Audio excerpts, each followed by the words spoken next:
Nagbigay ng kanyang opinyon sa Education Minister Mohagar Iqbal sa usapin ng 7 parliamentary district seats at sa isyu ng pagtatalaga ng mga individual para sa posisyon. Matatandaang sinabi ng COMELEC na 73 seats lamang ang pagbobotohan sa darating na halalan. Samantalang sa Bangsamoro Autonomy Act No. 77, nire-allocate na ang 7 parliamentary districts sa iba't ibang lalawigan sa rehiyon. It is a layman's point of view.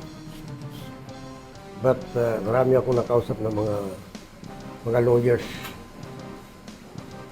Unang-una, nagsalita man yung provincial election officer. Nasabi niya yung 7, bonus na yun. Sa 2028 na yun. Pangalawa, marami akong nakausap ng mga abogado. Sabi niya yung the case of the 7 seats sa BARM, kapareho ng Kongreso. Kung may bakante sa Kongreso, hindi man na-appoint ng Presidente yan. Sabi nila, on the basis of that national law, so ang opinion niya, o opinion nila, hindi man ma-appoint ng Presidente. So, however, kung ano ang final na magiging kalalagayan yan, it's not for me to determine. I think it's a question of law that has to be lodged with the Supreme Court.